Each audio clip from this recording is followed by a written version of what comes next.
మామీ makeover గురించి మాట్లాడదాం. 30s వస్తూ ఉంటారా? 40 అండ్ 50s వస్తుంటారా? ఆఫ్టర్ చైల్డ్ బర్త్ వచ్చే ప్రాబ్లమ్స్ అన్నిటికీ హెయిర్ ట్రాన్స్ప్లాంట్ ఎవరు చేయించుకోవాలి? ఈ మధ్య కాలంలో స్ట్రెస్ అనుకోండి, పొల్యూషన్ అనుకోండి, మనం తినే food pattern, how does cosmetic surgery impact the self confidence? Just నేను అందంగా ఉండాలి అన్న ఫీలింగే కాదు, they something more to it.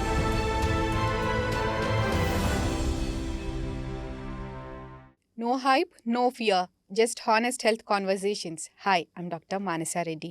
Today we have Dr. Suma Sandhyala, plastic and cosmetic surgeon, Apollo, Jubilee Hills. Let's welcome her. Hello, Andy. Hi అండి. How are you? Good, how are you? I'm good, thank you. Thanks for coming. Thanks for inviting me. Yeah. So మీ journey గురించి చెప్పండి, కొంచెం brief introduction ఇవ్వండి. Okay, so I'm plastic and cosmetic surgeon. నేను నా MCH super speciality అంటారు, plastic and cosmetic. అది I did from NIMS Hyderabad, Nizam's institute అంటారు. So to become a plastic surgeon was a passion to మీ. అంటే గోల్ ఓరియంటెడ్ అనుకోవచ్చు. When I was in third grade or అలాంటప్పుడు my dad is a doctor. So ఆయన బుక్లో ఒక picture చూశాను, where all the fingers were cut and second పిక్చర్లో అవన్నీ అతికించేసి ఉన్నాయన్నమాట. ఆ ఏజ్లో ఐ జస్ట్ ఆస్క్డ్ హిమ్ అది ఏం సర్జరీ అని చెప్పి. Then he said it's microvascular surgery and a part of plastic surgery అని చెప్పి. So then I said I want to become a microvascular surgeon. ఆ థర్డ్ గ్రేడ్ మైండ్ సెట్లో నాకు పడింది, I wanted to pursue medicine and microvascular surgeon అని. అప్పటి నుంచి that was my goal and then I achieved it. So coming in to plastic surgery was for microvascular surgery especially. It is a part of plastic surgery, reconstructive part అంటారు. So అది బేసిక్గా very fine skills and fine hands కావాల్సి వస్తుంది. Because చిన్న చిన్న vessels మైక్రోస్కోప్లో చూసి anastomosis కానీ, nerve repairs కానీ, అండ్ ఫ్రీ ఫ్లాప్స్ అంటాము, అలాంటివన్నీ అనమాట. సో అది చేసిన తర్వాత యాజ్ పీజీ చేసేటప్పుడు అండ్ దెన్ ప్రాక్టీస్లోకి వచ్చిన తర్వాత then slowly developed in to a cosmetic surgeon. Okay, nice. So మనం మామీ మేకోవర్ గురించి మాట్లాడదాం. జనరల్గా మన దగ్గర మీరు ఎక్కువ చూస్తుండి అదే అనుకుంటా కదా? కరెక్ట్. అంటే ఈ మధ్య కాలంలో మామీ మేకోవర్ అన్నది చాలా popular term and so good to talk about it. Age group like in 30s వస్తూ ఉంటారా? 40 అండ్ 50s వస్తుంటారా? ఇంకా ఇండియన్ సినారియోస్లో we're having early kids earlier గానే, but the trend is changing nowadays. ఇప్పుడు కొంచెం లేట్ ఏజ్లో కిడ్స్ ప్లాన్ చేస్తున్నారు కాబట్టి వీఆర్ గెటింగ్ బోత్. ఆ రెండు సెగ్మెంట్స్లోనూ పేషెంట్స్ వస్తారు. యూజువల్లీ ఆఫ్టర్ చైల్డ్ బర్త్ వచ్చే ప్రాబ్లమ్స్ అన్నిటికీ మన మామీ మేకోవర్ కోసం చాలామంది అప్రోచ్ అవుతూ ఉంటారు. సో మామీ మేకోవర్ అన్నప్పుడు టమ్మీ టక్, బ్రెస్ట్ రిడక్షన్ కానీ, బ్రెస్ట్ లిఫ్ట్ కానీ, and again there is vaginal tightening and all, ఇవన్నీ కలిపి మామీ మేకోవర్లో వస్తాయంటే what all includes in it? So ఒక బ్రీఫ్ డిస్క్రిప్షన్ ఏంటంటే, మామీ మేకోవర్లో ఇంతకు ముందు చేసే ప్రొసీజర్స్ ఇవన్నీ, what ever you said, tummy tuck కానీ, బ్రెస్ట్ రిడక్షన్ కానీ, బ్రెస్ట్ లిఫ్ట్ కానీ, లైపోసక్షన్ కానీ, any kind of genital surgery like vaginal rejuvenation, vaginoplasty, any kinds of liposuctions, ఇవన్నీ ముందు చేసే సర్జరీసే. కానీ ఈచ్ సర్జరీ చేయించుకున్నప్పుడు ఒక రికవరీ పీరియడ్ అంటూ ఉంటుంది. For suppose 2 to 3 weeks recovery period ఉంది. సో ఈచ్ సర్జరీకి patient has to come back for another surgery and also ఆ 2 to 3 weeks rest period and recovery.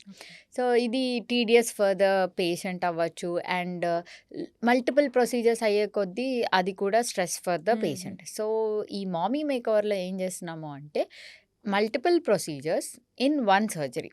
For suppose ఒక పేషెంట్కి టమ్మీ టక్ కావాలి, అదే పేషెంట్కి బ్రెస్ట్ సాగీగా ఉండడమో ఆర్ హెవీ బ్రెస్ట్స్ ఉన్నాయి. So breast reduction కూడా కలిపి ఒకే స్టేజ్లో చేయొచ్చు. Completely customisable. అంటే కొంతమందికి టమ్మీ టక్తో పాటు లైపోసక్షన్ కావాలనుకోండి, అది యాడ్ చేస్తాం. కొంతమందికి వెజైనల్ రిజ్యువినేషన్, అది కూడా యాడ్ చేస్తాం. సో 2 or 3 ప్రొసీజర్స్ ఒకే స్టేజ్లో చేయొచ్చు, which are very safe to combine అనమాట. సో దీనివల్ల ఏంటి బెనిఫిట్ అంటే, 1 ప్రొసీజర్‌లో అయిపోతది. Hmm. 1 recovery okay. And they can get back into their pre pregnant shape hmm. In 1 surgery. Hmm. So, patient compliance కూడా బావుంటది. వాళ్ళ రికవరీ కూడా ఈజీగా ఉంటది వాళ్ళకి. మల్టిపుల్ టైమ్స్ రావాల్సిన పని లేదనమాట. సో, అందుకని మామీ మేకోవర్ అన్నది ఈ మధ్య కాలంలో చాలా పాపులర్ అయింది. యూ డు ఎనస్థీషియా ఎట్లా ఇస్తారండి? నార్మల్‌గా అన్ని సర్జరీస్‌కి చేసినట్టే జనరల్. జనరల్ అనస్థీషియానే ప్రిఫర్ చేస్తాము. Because multiple procedures, multiple parts of the bodies involve అవుతున్నాయి కాబట్టి. సో, పేషెంట్స్‌కి మనం ప్రీ ఆప్‌గానే ప్రీ అనస్థెటిక్ చెకప్ చేపిచ్చి, కొన్ని టెస్ట్స్ ఉంటాయి. Basic test for anaesthesia fitness అని చెప్పి అవన్నీ చేపిచ్చి, ప్రీ అనస్థెటిక్ చెకప్ పీఏసీ చేపిచ్చి, అన్నీ ఫిట్ ఉన్నప్పుడు సర్జరీకి తీసుకుంటాం. ఓకే. జనరల్‌గా who are most selected patients for mommy makeovers? So, usual నేనేం చెప్తా అంటే post pregnancy after child birth అయిపోయిన తర్వాత నార్మల్ లేబర్ అవ్వచ్చు, సిజేరియన్ సెక్షన్ కూడా అవ్వచ్చు. నార్మల్ లేబర్ తర్వాత 3 వీక్స్ నుంచే they can resume their routine activities, exercise అవి లైట్‌గా స్టార్ట్ చేయొచ్చు.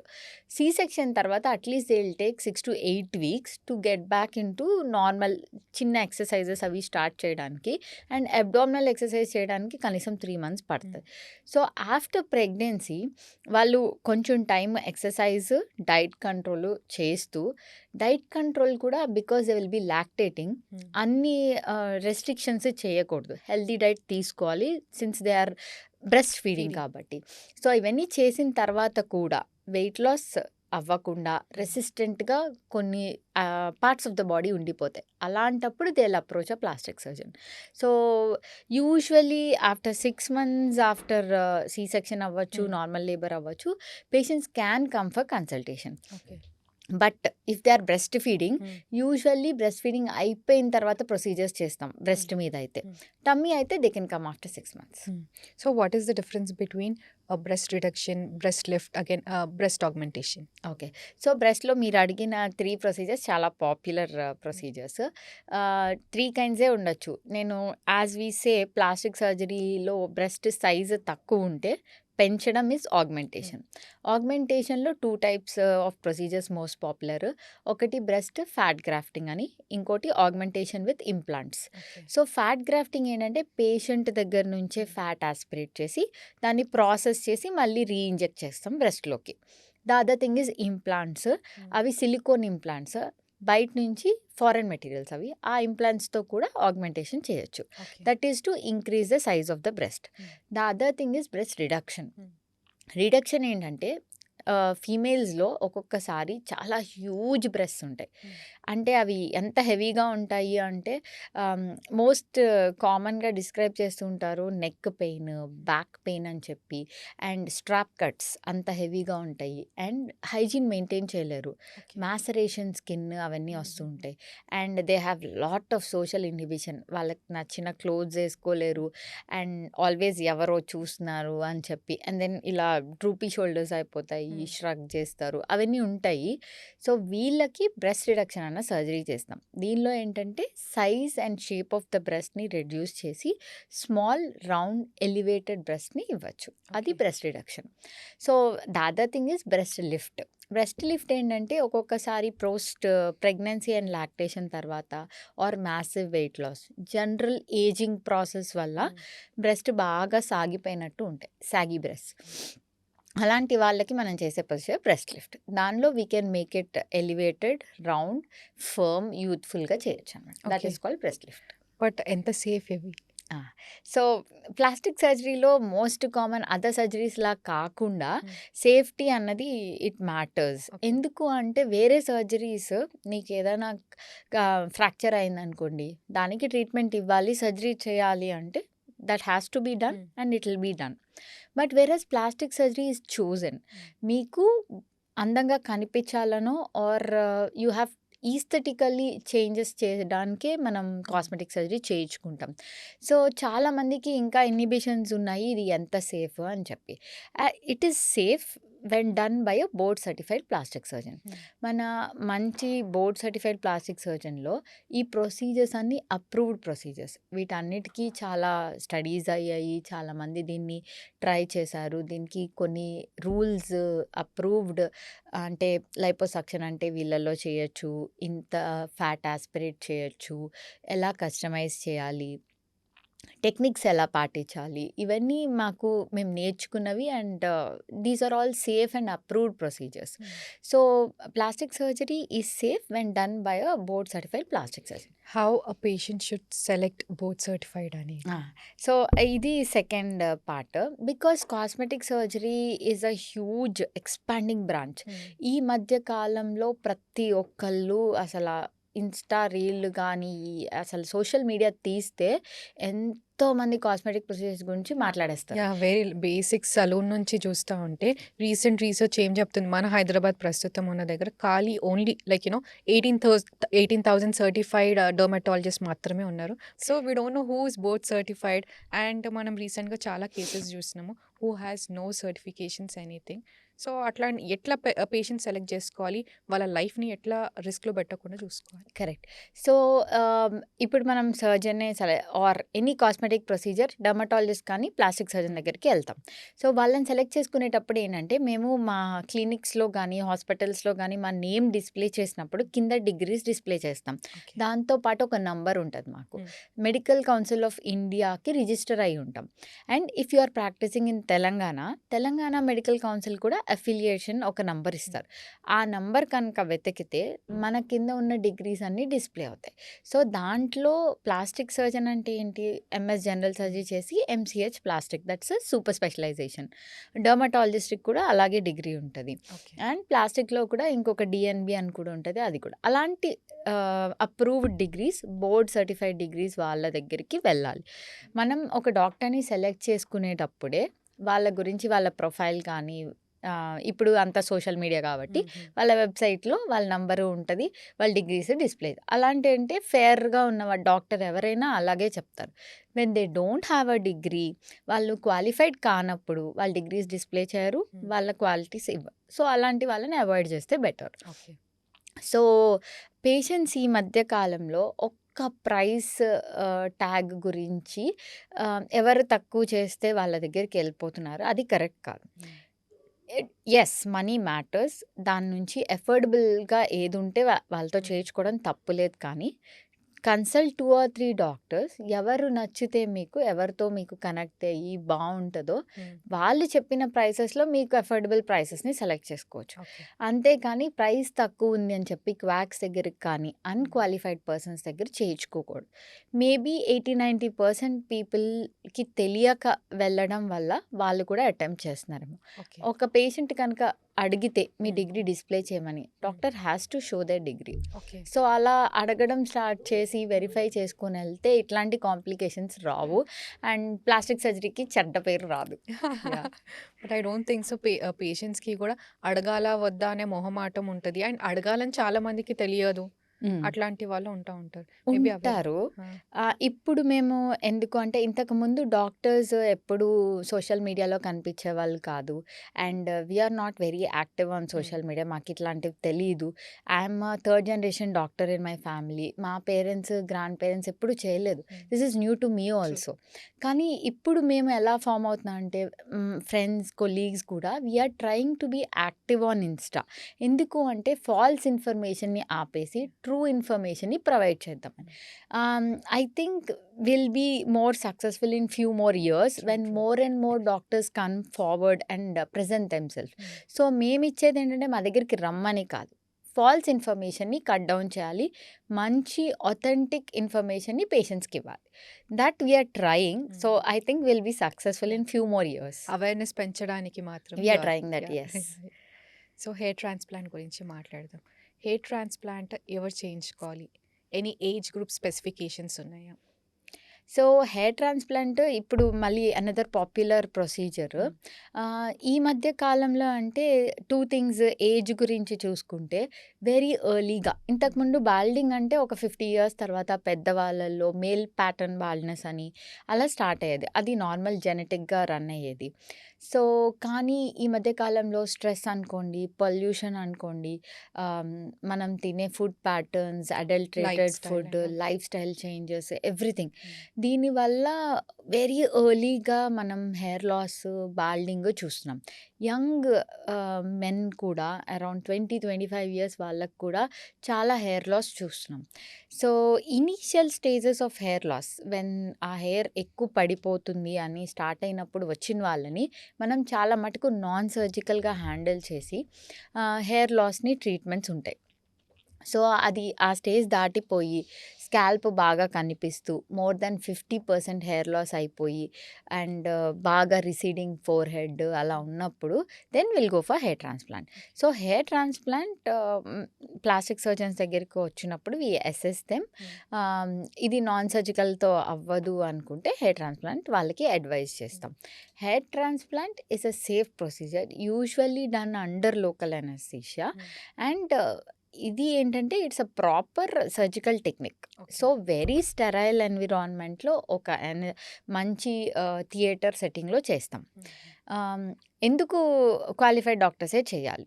So, the procedure might be appearing simple because local అనస్థీషియాలో చేస్తున్నాం కాబట్టి.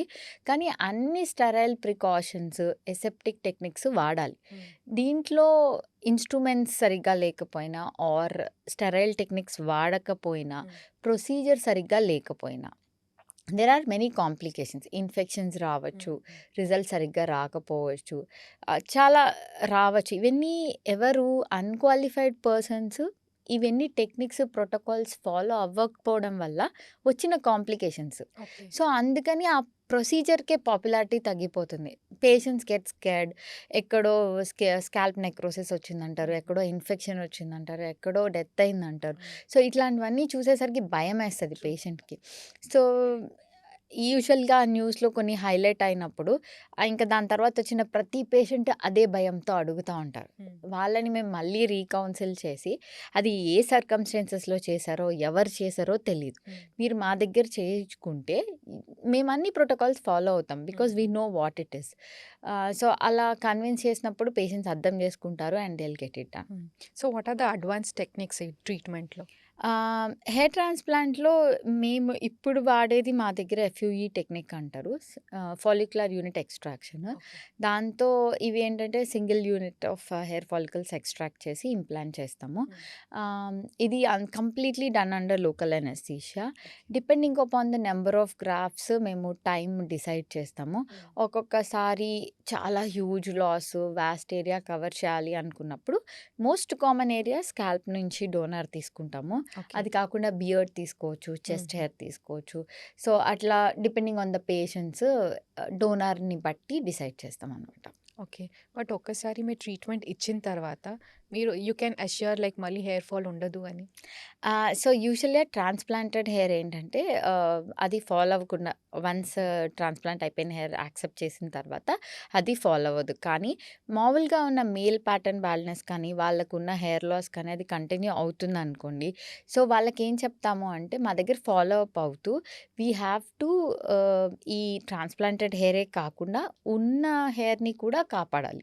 So, will give some non surgical treatment. Most కామన్‌గా మనకి గ్రోత్ ఫ్యాక్టర్స్ అంటాము. తర్వాత hair serums and hair supplements ఇలాంటివన్నీ ఇచ్చి ట్రాన్స్‌ప్లాంటెడ్ హెయిరే కాకుండా ఉన్న హెయిర్ క్వాలిటీ అండ్ నంబర్ కూడా కాపాడుతూ ఉండాలి. So, that is the post op care that we advise. Okay. So, ఒక క్వాలిఫైడ్ డాక్టర్ చేయడం వల్ల ఏంటంటే ఉట్టి ప్రొసీజరే కాకుండా వాళ్ళు నెక్స్ట్ వాళ్ళు ట్రాన్స్‌ప్లాంట్ చేసిన హెయిర్, ఉన్న హెయిర్ కాపాడుతూ లాంగ్ టర్మ్‌లో వాళ్ళకి మంచి రిజల్ట్స్ ఉండేటట్టు హెల్ప్ చేస్తాం. పోస్ట్ ఆప్ కేర్ అంటే లైక్ ఎప్పటి వరకి వాళ్ళు అవి పాటించాలి? అది depends on the patient. Usually మేమేం చేస్తున్నామంటే ఒక 6 మంత్స్ పాటు ఆఫ్టర్ ద హెయిర్ ట్రాన్స్‌ప్లాంట్ ఒక ప్రోటోకాల్ లాగా తయారు చేసి పేషెంట్స్‌కి ఇస్తాం. ఆ 6 మంత్స్ మేము వాళ్ళని ఫాలో అప్ చేస్తూ ఉంటాం. For the transplanted hair and already వాళ్ళకున్న హెయిర్ కూడా 2 ఫాల్ అవ్వకుండా థిన్నింగ్ ప్రివెంట్ చేస్తూ గ్రోత్, హెల్తీ హెయిర్‌కి సపోర్టివ్ ఏమేం కావాలో అవన్నీ అడ్వైస్ చేస్తాం. సో, కొంతమంది పేషెంట్స్‌కి 6 మంత్స్ ఫాలో అయిన తర్వాత బానే ఉంటే then will ask them for regular visits ఎప్పుడు రావాలి అవన్నీ అడ్వైస్ చేస్తాం. ఈ కంప్లీట్ ఫాలో అప్ మేమే చేస్తాం. ఓకే. నాన్ సర్జికల్ ఆప్షన్స్ అనుకున్నాం అనుకోండి హెయిర్ ట్రాన్స్‌ప్లాంట్ కాకుండా. జనరల్‌గా టాపికల్ ఇవన్నీ ఉంటూ ఉంటాయి గదా! ఎంతవరకు యూస్‌ఫుల్? సో అదే చెప్పాను. Grade of balding or hmm. Grade of hair loss. Initial స్టేజెస్‌లో లెస్ దాన్ 50% హెయిర్ లాస్ ఉంది. జస్ట్ ఎక్కువ హెయిర్ ఫాల్ నోటీస్ హ్మ్. చేస్తున్నాము. ఇంకా స్కాల్ప్ థిన్ అయిపోకుండా still you have good amount of hair అనుకున్నప్పుడు నాన్ సర్జికల్ అడ్వైస్ చేస్తాం. Okay. So అందరికీ వచ్చిన వెంటనే హెయిర్ ట్రాన్స్‌ప్లాంట్ అసలు అడ్వైస్ చేయం. There are methods non surgical also for hair growth. Okay. So people ఏంటంటే హెయిర్ ఫాల్ వచ్చిన వెంటనే ప్రాపర్ డాక్టర్‌ని అప్రోచ్ అయితే మనకి హెయిర్ గ్రోత్‌కి కావాల్సినవి చాలా ఫ్యాక్టర్స్ ఉంటాయి. లైక్ వి సెడ్ స్ట్రెస్ అన్నాం, పొల్యూషన్ అన్నాం, హ్మ్. డైట్ అన్నాం. దాంతో పాటు చాలా వైటమిన్స్, మినరల్స్ మన హెయిర్ గ్రోత్‌కి సపోర్ట్ చేసేవి ఉంటాయి. ఓకే. సో అవన్నీ కొన్ని ఇన్వెస్టిగేషన్స్ రన్ చేస్తే మనకు తెలుస్తాయి. హ్మ్. ఏమైనా డెఫిషియన్సీస్ ఉన్నాయా? ఎందుకు హెయిర్ పడిపోతుంది? హిమోగ్లోబిన్ తక్కువ ఉందా? వైటమిన్ డి తక్కువ ఉందా? బి12 తక్కువ ఉందా? బయోటిన్నా? అలాంటివి కొన్ని ఉంటాయి. అవన్నీ చూసి మనం దానన్నీ రీప్లేస్ చేస్తూ so local factors, systemic factors, environmental factors హ్మ్. ఇవన్నీ ఒక గ్రూప్‌గా కంట్రోల్ చేయగలిగితే హెయిర్ ఫాల్‌ని ఎర్లీగా టాకిల్ చేస్తే we can promote hair growth with non surgical methods also. Okay. ఒక స్టేజ్ తర్వాత నాన్ సర్జికల్ మెథడ్స్ ఇంకా వర్క్ చెయ్యవు. అలాంటప్పుడు హెయిర్ ట్రాన్స్‌ప్లాంట్ అడ్వైస్ చేస్తాం. ఓకే. హెయిర్ ట్రాన్స్‌ప్లాంట్‌కి like what is the cut off ఏజా? ఏజ్? సో, అదే నేను చెప్పాను గదా! చాలా ఎర్లీగా స్టార్ట్ అవుతుంది. అండ్ ఎనీ ఏజ్ వాళ్ళకి చెయ్యొచ్చు. Actually sorry to interrupt. నేను ఆల్మోస్ట్ 60 ప్లస్ తర్వాత వాళ్ళని గూడా చూస్తా ఉన్నానన్నమాట. They are looking much younger and more confident. Is it that's what I possible? Was saying 65 year ఓల్డ్‌కి మొన్న హెయిర్ ట్రాన్స్‌ప్లాంట్ చేశాము ఆ! అని చెప్పి. Age is just a number ah! Because age limit ఏం లేదు కానీ హెయిర్ ట్రాన్స్‌ప్లాంట్ చేసే వాళ్ళకి డోనర్ అవైలబిలిటీ ఉండాలి. ఓకే. వాళ్ళకి కనుక మంచి డోనర్ అవైలబిలిటీ ఉండి, ఎనఫ్ గ్రాఫ్ట్స్ మనకుంటే ఏ ఏ ఏజ్‌లో అయినా చేయొచ్చు హెయిర్ ట్రాన్స్‌ప్లాంట్. తర్వాత మళ్ళీ హెయిర్ ట్రాన్స్‌ప్లాంట్‌కి అన్ని సర్జరీస్ లాగే కోమార్బిడ్స్ ఏమన్నా ఉన్నాయా అన్నీ చెక్ చేసుకోవాలి. ఇది లోకల్ అనస్థీషియానే కాబట్టి ఆహ్, అంత రిస్కీ కాదు అని అంటారు కానీ, but we run all the tests and we check the general health of the person. దాన్ని బట్టి చేస్తాం. డోనార్ సెలక్షన్ ఎట్లా ఉంటదసలు? What is the ah, procedure? Yeah! Donor selection usually scalp, occiput back of the head హుహు. అంటారు కదా! అందరూ yeah! కామన్‌గా అది hmm. Most common site for hair transplant donor. Okay. ఇంకొకటి అక్కడ తక్కువుందనుకోండి, అదే మనకి హ్మ్. డోనర్ హ్మ్. తక్కువున్నప్పుడు బియర్డ్ తీసుకోవచ్చు, హ్మ్. చెస్ట్ హెయిర్ తీసుకోవచ్చు. అట్లా వేరియస్ పార్ట్స్ నుంచి కూడా తీసుకోవచ్చు. Okay. Most common is scalp okay. Donor area. So, how important is before and after photos, credentials and testimonials? జనరల్‌గా ఇది ప్లాస్టిక్ అండ్ కాస్మెటిక్ సర్జన్ గదా! కరెక్ట్‌గా వాడేటప్పుడు these are all very important. Because ఇప్పుడు పేషెంట్స్‌కి కొన్ని సాఫ్ట్‌వేర్స్ ఉంటాయి దట్ ఇప్పుడు మీ ఫేస్‌లో ఫర్ సపోజ్ నోస్‌లోనో బ్రెస్ట్ వాల్యూమ్ హ్మ్. హ్మ్. ఎంత పెంచుతాము, ఇలా ఉంటది పోస్ట్ ఆప్ అని చూపించడానికి కొన్ని సాఫ్ట్‌వేర్స్ ఉన్నాయి. Where you can show them how they look. Okay. Then పేషెంట్‌కి అర్థమవ్వాలి అంటే కొన్ని సిమిలర్ కేసెస్ హుహు. పాస్ట్‌లో మనం చేసిన సిమిలర్ కేసెస్‌ని కొన్ని చూపిస్తాం. యూజువల్లీ ఈ ఏ ఫోటోస్‌లో కూడా పేషెంట్ ఐడెంటిటీ రివీల్ చేయం. ఓకే. అంటే వాళ్ళ ఫేస్ కవర్ అవ్వదు హుహు. If it is the other parts. ఇప్పుడు నోస్ చేసినా కూడా ఐస్ కవర్ చేసి అట్లా అంటే వాళ్ళని రికగ్నైజ్ చేయలేరనమాట. So, patient privacy is always important. Maintained. Hmm. అది very important. Then you can show other people changes ఇలా ఉంటాయి. సిమిలర్‌గా ఇప్పుడు అది ఎందుకు చెప్తున్నామంటే వాళ్ళకి ఈస్థెటిక్ పేషెంట్స్‌కి ఎక్స్‌పెక్టేషన్స్ మనం ఎంత ప్రొడ్యూస్ చేయగలమో వాళ్ళకి రియలిస్టిక్ ఎక్స్‌పెక్టేషన్స్ ఉండేటట్టు చూసుకోవాలి. హుహు. అలా కనుక లేకుండా వాళ్ళకి చాలా ఎక్స్‌పెక్టేషన్స్ ఉండి మనం అంత ప్రొడ్యూస్ చేయలేకపోతే పోస్ట్ ఆప్‌లో చాలా డిప్రెషన్ అండ్ మిస్ మ్యాచ్‌కి హుహుహు. గురవుతారు. సో, అందుకని ప్రీ ఆపే కన్సల్టేషన్స్‌లో ఈ ఫోటోస్ చూపించడం వల్ల ప్రీ అండ్ పోస్ట్ ఆప్ కొన్ని సిమిలర్ కేసెస్ పాస్ట్‌లో చేసిన కేసెస్‌ని వాళ్ళకొక ఐడియా వస్తది. నేను ఇట్లా సర్జరీ చేయించుకుంటే నాకింత పర్సెంటేజ్ ఇంప్రూవ్‌మెంట్ ఉంటది. హ్మ్. ఇంత బెటర్‌గా కనిపిస్తాను అని. దాన్ని బట్టి వాళ్ళు కన్విన్స్ అయితే సర్జరీ చేయించుకుంటే వాళ్ళు గూడా హ్యాపీగా ఉంటారు హుహు. రిజల్ట్స్‌తో. అదే గాని రియలిస్టిక్ ఎక్స్‌పెక్టేషన్స్ లేని పేషెంట్స్‌కి చేయడం మోస్ట్ వల్ల of them they post come. Op yeah! చాలా కంప్లెయింట్స్ ఉంటాయి. And they will also not be happy with the హుహుహు. రిజల్ట్స్. సో, ప్రీ ఆప్‌గా ఫోటోస్ నాకు అందుకు ఉపయోగం అనిపిస్తది. Hmm. To give a realistic expectations for the patient. And then coming to testimonials, video testimonials, reviews అంటారా? అదొక్కటే డాక్టర్‌ని ఆహ్, మెజర్ చేయదు. They talent. True. Okay. True. This is changing time. దాంతో పాటు మేము కూడా అడాప్ట్ అవుతున్నాం ఫర్ ష్యూర్. బట్ దాని ఒక్కదాని వల్లే డాక్టర్‌ని మనం గేజ్ చేయలేం. అంటే ఈమె ఎక్కువ వీడియోస్ చేస్తుందా? ఎక్కువ రివ్యూస్ ఉన్నాయా? ఎక్కువ వీడియో టెస్టిమోనియల్స్ ఉన్నాయా? దీనివల్ల ఎళ్దాము అన్నది కరెక్ట్ కాదు. కాదు. But with changing time this is a హుహు. ప్రాసెస్. ట్రూ. మేము కూడా దానికి అడాప్ట్ అవ్వాలి. హుహు. We are adapting. Yeah! So how does cosmetic surgery impact the self confidence? Like I said surgeries అన్నీ ఎలెక్టివ్ కదా! కాస్మెటిక్ అని చెప్పి. దీంట్లో పర్క్ ఏంటంటే సెల్ఫ్ కాన్ఫిడెన్స్ బూస్ట్ అవ్వడం అన్నది చాలా important thing that I see in all my cosmetic cases. వీళ్ళకి మనం అనుకున్నట్టు ఆ సూపర్ఫిషియల్‌గానే జస్ట్ నేను అందంగా ఉండాలి అన్న ఫీలింగే కాదు. There something more to it. చాలా డీప్‌గా అది ఎఫెక్ట్ చేస్తది. హుహు. ఫర్ సపోజ్ చాలా చిన్న పిల్లలు, వుమెన్ ఉన్నారనుకోండి. స్మాల్ బ్రెస్ట్ సైజ్ వల్ల వాళ్ళు బాధపడుతూ ఉంటారు. బుల్లీయింగ్ ఉంటది. హ్మ్. వాళ్ళకి బయటికెళ్ళడానికి చాలా ఇన్హిబిషన్స్ ఉంటాయి. సోషల్ ఇన్హిబిషన్స్ ఉంటాయి. వాళ్ళెళ్లి హుహుహు. కలవరెవరిని. అండ్ దానివల్ల వాళ్ళ సెల్ఫ్ ఎస్టీమ్, సెల్ఫ్ కాన్ఫిడెన్స్ చాలా లోగా ఉంటది. Maybe that might be affecting their studies అవ్వచ్చు, ట్రూ. కెరియర్ అవ్వచ్చు. హుహుహు.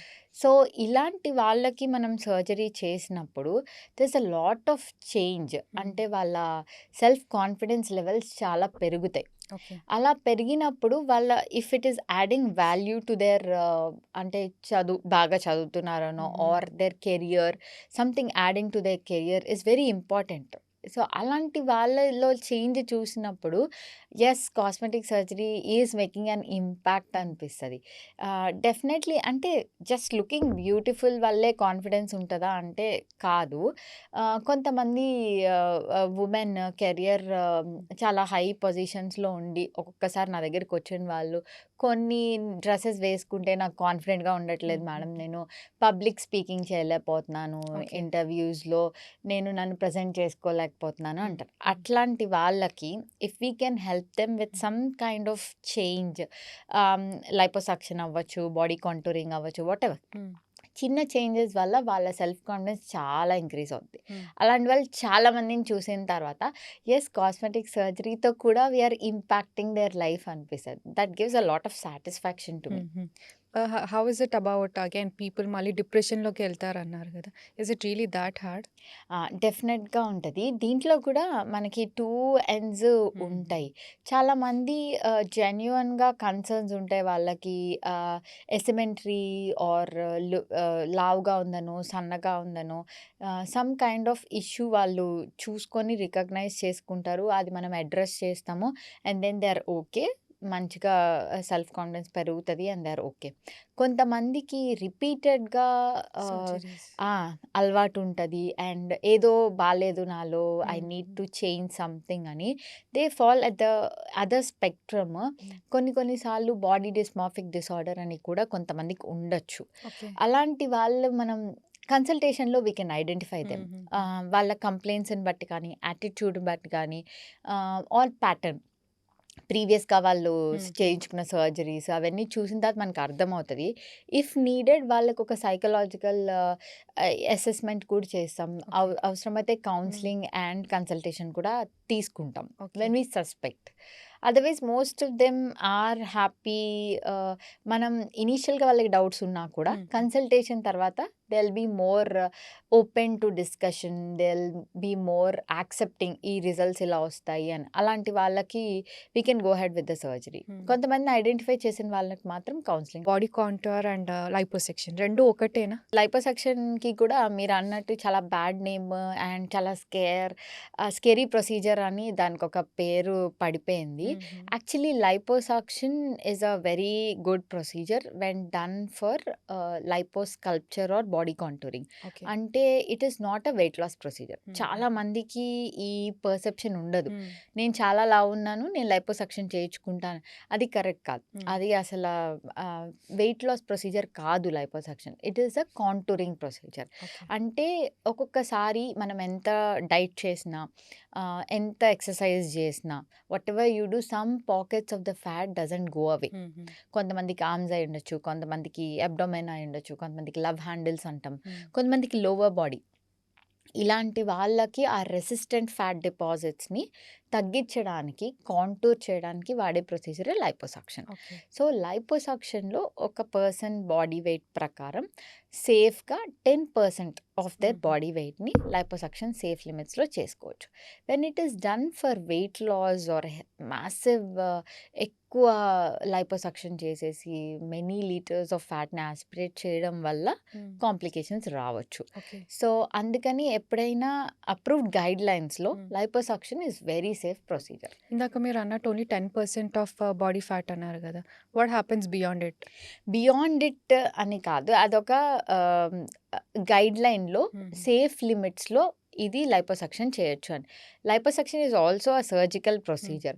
చిన్న హోల్స్ ద్వారా క్యాన్లాస్ పంపించి మనం ఫ్యాట్ని ఆస్పిరేట్ చేస్తున్నాం. సో అలాంటప్పుడు దానికి కూడా కొన్ని కాంప్లికేషన్స్ ఉంటాయి.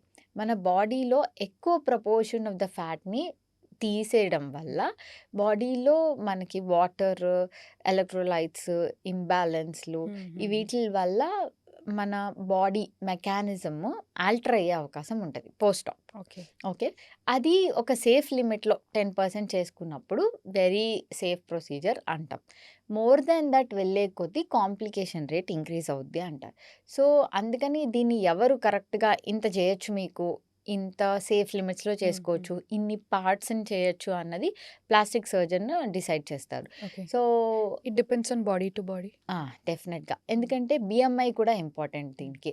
Over weight person, BMI more than 40, అలాంటి చాలా హ్యూజ్ బాడీ, ఇలాంటి వాళ్ళకి యూజువల్గా లైపోసక్షన్ అడ్వైస్ చేయం.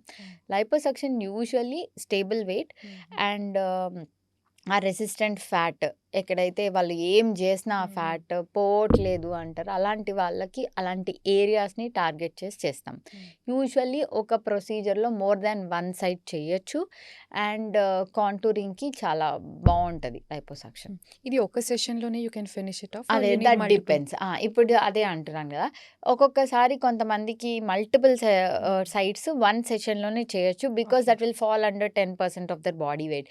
సమ్టైమ్స్ హ్యూజ్ లైపోసక్షన్స్ చేయాల్సి వస్తుంది, ఒక పార్ట్లోనే ఎక్కువ ఫ్యాట్ ఆస్పిరేట్ చేస్తామని అనిపించినప్పుడు వి డివైడ్ ఇంటూ స్టేజెస్. ఆ సేఫ్టీ లిమిట్స్ని ఫాలో అవుతూ మంచి రిజల్ట్ ఇవ్వడానికి కాంబినేషన్లో ట్రై చేస్తాం అనమాట. If needed multiple settings advise చేస్తాం కూడా. ఓకే.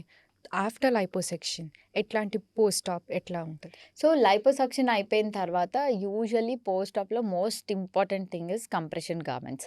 కంప్రెషన్ గార్మెంట్స్ ప్రిస్క్రైబ్ చేసినట్టు 6 to 8 weeks అడ్వైజ్ చేస్తాము, depending upon the type of liposuction and ఎక్కడెక్కడ ఎన్ని ఏరియాస్. కంప్రెషన్ గార్మెంట్స్ ఏం చేస్తాయంటే ఇట్ స్నగ్గా ఫిట్ చేయాలి, it is not over tight ఉండకూడదు, అలానే ఓవర్ లూజ్ ఉండకూడదు. అండ్ పోస్ట్ ఆప్లో it will help in reducing the అంటే డెడ్ స్పేస్లో ఫ్లూయిడ్ అక్యుములేషన్ ఉంటుంది, అది తగ్గిస్తుంది, ఎడిమా తగ్గిస్తుంది, హీలింగ్ని ఇంప్రూవ్ చేస్తుంది, దానివల్ల పేషెంట్కి కంఫర్ట్ ఉంటుంది. సో ఈ కంప్రెషన్ గార్మెంట్స్ చాలా important. And all the advices given by the doctor, rest, adequate hydration, food, diet, healthy diet, ఇవన్నీ ఇంపార్టెంట్ పోస్ట్ ఆప్ రికవరీలో. Usually 2 to 3 weeks is the time where they'll heal. Many of them are daycare procedures. కొంతమందికి multiple sides or long duration procedures ఉంటే admission advice చేస్తాం. Okay. So దీంట్లో లైపోసెక్షన్లో what are the new advancements? లైపోసక్షన్లో first ఇంతకుముందు suction వాడి చిన్న holes నుండి సక్షన్ క్యాన్లాస్ పాస్ చేసి ఫ్యాట్ ఆస్పిరేట్ చేసేవాళ్ళు. సో దీంట్లో మోడిఫికేషన్స్ ఏమయ్యాయంటే దానిలో పవర్ అసిస్టెడ్ అని చెప్పి, తర్వాత ఎనర్జీ బేస్డ్ డివైసెస్ అంటే వేజర్ లైపోసక్షన్ అని చెప్పి, అట్లాంటి అల్ట్రాసౌండ్ ఎనర్జీ యూజ్ చేసి ఫ్యాట్ని ఎమల్సిఫై చేసి బాగా లిక్విడ్ అయిపోయిన ఫ్యాట్ని ఆస్పిరేట్ చేసి తీసేస్తాం అనమాట. ఇవన్నీ ఏంటి అంటే to enhance the results and minimize complications. Okay. ఈ వేజర్ లైపోసక్షన్ అన్నది చాలా ఈ మధ్య కాలంలో కామన్‌గా పాపులర్‌గా వింటున్నాము. ఇది nothing but energy based liposuction. దానివల్ల ఏంటంటే ఫ్యాట్‌ని బాగా గుజ్జుగా అయిపోతది కాబట్టి లైపోసక్షన్ క్యాన్యులాస్ పాస్ చేసి ఫ్యాట్ యాస్పిరేట్ చేస్తాం. దీంట్లో ఏంటంటే మల్టిపుల్ సైట్స్ చేయొచ్చు. దాని తర్వాత blood loss, damage to the vessels, nerves తక్కువ ఉంటాయి. మల్టిపుల్ సైట్స్ చేయొచ్చు. Results are good. And also it also helps in skin retraction. Fat Okay. Component తీసిన తర్వాత స్కిన్ రిట్రాక్ట్ అవ్వాలి. దాంట్లో కూడా హెల్ప్ చేస్తుంది అంటారు. So each procedure has their own advances and mostly అది డాక్టర్ చాయిస్ని బట్టి కొంతమంది పవర్ అసిస్టెడ్ ప్లస్ వేజర్ వాడతారు, కొంతమంది మాన్యువల్ ప్లస్ వేజర్, అట్లా ఎవరి ఇదిని బట్టి డాక్టర్ని బట్టి చూస్ చేసుకుంటారు. ఓకే. వాళ్ళలో ఏ డివైజెస్ వాడితే బెస్ట్ Hmm, రిజల్ట్ వస్తుందో వాళ్ళకి ఎక్స్పీరియన్స్ని బట్టి అవి అడ్వైజ్ చేస్తారు. Hmm. ఇప్పుడు కొత్తగా స్కిన్ టైటనింగ్ డివైజెస్ కూడా వచ్చాయి. ఓకే. సో ఇవన్నీ advances to give more good results safety లిమిట్స్లో ఇవ్వడానికి. స్కిన్ టైటనింగ్ అంటే ఓన్లీ ఆఫ్టర్ లైపోసెక్షన్ ఏనా, లేదంటే జనరల్గా కొందరికి సాగి స్కిన్ ఉంటుంది ఆఫ్టర్ వెయిట్ లాస్, జనరల్గా ఎక్సర్సైజెస్ అండ్ ఆల్ చేసిన తర్వాత they can go for it? కొన్ని సైట్స్లో నాన్ సర్జికల్ అంటే ఇప్పుడు సబ్మెంటల్ ఫ్యాట్ అలాంటివి అంటారు కదా, వాటికి నాన్ సర్జికల్ టైటనింగ్ డివైసెస్ అంటాము. దాంట్లో ఇప్పుడు ఇక్కడ ఉన్న డబల్ చిన్ కోసం చేస్తాము, అట్లాంటి వాళ్ళకి చేస్తాము. There are certain things but usually ఎక్కువ మ్యాసివ్ వెయిట్ లాస్, తర్వాత పోస్ట్ ప్రెగ్నెన్సీ హ్యూజ్ టమ్మీస్, ఇలాంటి వాళ్ళకి నాన్ సర్జికల్తో సరిపోదు. Mostly they have to go for kind of surgical resection followed by skin tightening చేసుకోవచ్చు. ఇస్ కాస్మెటిక్ సర్జరీ about vanity or quality of life? I would say both, because I have seen patients having trouble with both. ఈ changing టైమ్స్లో wanting to look beautiful is not wrong. So దానికి కొన్ని modifications through plastic and cosmetic surgery చేయించుకోవడంలో and when there safe approved procedures అయితే it is not wrong. When that is affecting the quality of your life, అంటే improving your career or increasing your self confidence, that boost your options అనుకుంటే definitely it is affecting both అనిపిస్తుంది. But my experience with patients, they have both the sides. అంటే కొంతమంది not just looking beautiful but they also have that lack of self confidence which plastic surgery చేయించుకున్న తర్వాత can improve the self confidence of a person.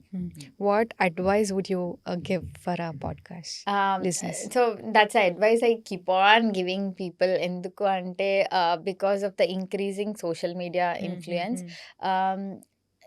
Unqualified persons నుంచి advice తీసుకోవద్దు ఎప్పుడు. When you want a change or especially cosmetic treatments, whether non surgical or surgical, consult qualified doctors. అప్పుడు just consultation doesn't mean you have to undergo the procedure or surgery. కన్సల్టేషన్లో ఏం తెలుస్తుంది అంటే, do you really have a problem? ఒకవేళ problem ఉంటే దానికి solution ఉందా? Yes ఉంది అంటే ఇట్ ఈస్ నాన్ సర్జికల్లా సర్జికల్లా. ఒకవేళ ఆ ప్రొసీజర్స్ చేయించుకుంటే వాట్ ఆర్ మై ఆప్షన్స్, ఎలా ఉంటుంది, what will I go through, results ఎలా ఉంటాయి, పోస్ట్ ఆప్ ఎలా ఉంటుంది, ఇవన్నీ తెలుసుకొని then you decide whether to go ahead or not. When you are not happy with one consultation, you can take 2 or 3 consultations only by qualified board certified plastic surgeons. Ala తీసుకున్న తర్వాత you can decide whether to undergo the treatment or not. So that is the only advice I give all the patients who want a cosmetic surgery or procedure. Consult qualified doctors only. Ante. Thank you so much for your insights. Thank you for coming to. Thank you so much for having me.